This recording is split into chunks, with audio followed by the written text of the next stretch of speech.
Nasaan na naman kaya ang caregiver ni Papa? Sigurado, nasa baba naman niyo. Mapuntahan niya at mautusan.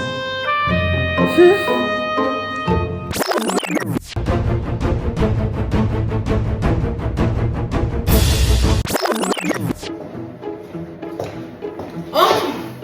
Hindi nga ako nagkamali.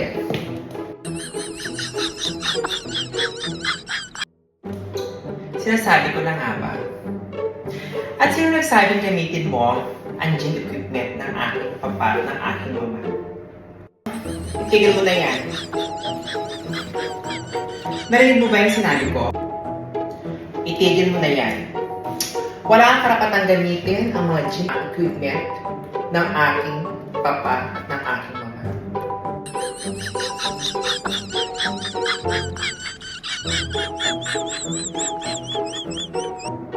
Oh. Dapat hinihintay mo. Tigil mo na yan. Go! Go! Umakyat ka rin sa taas. At ipagluto mo ako ng makakain. Ngayon din.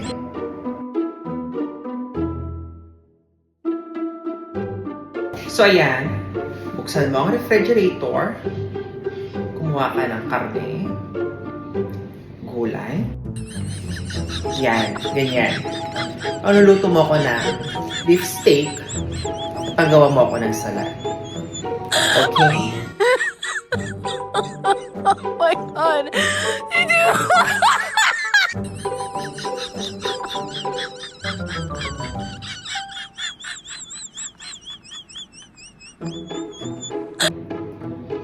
Bilisan mo.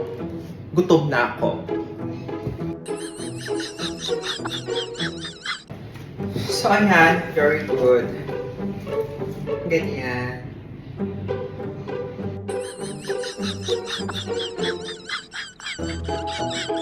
Dahan-dahan sa pagluluto. Siguraduhin mo masarap. Sige. Oh.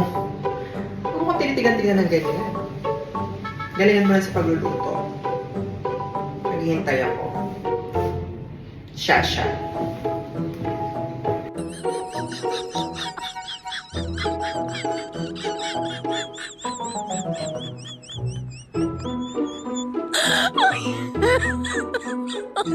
Oh my God!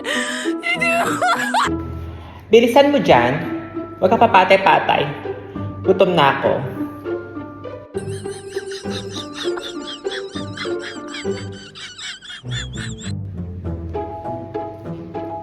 Ayan. Wow! Ang perfect naman ng niluto mo. Steak. Thank you so much.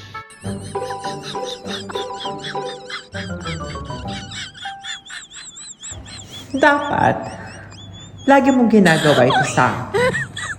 Dapat, parati mo akong pinag-aasin ng masarap na pagkain.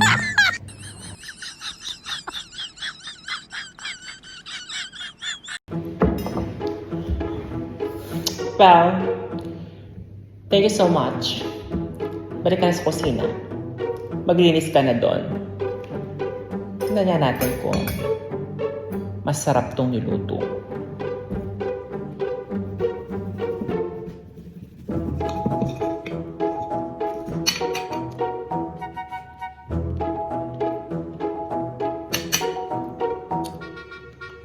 Pwede na.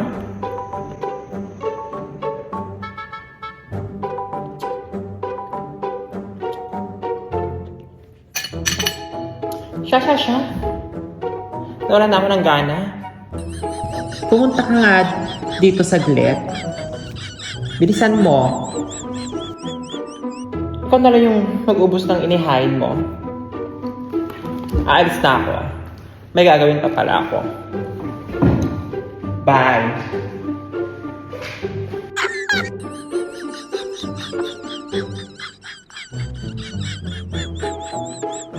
Hay nako, dahan-dahan naman sa paglamon. Siya, magpakabusog ka.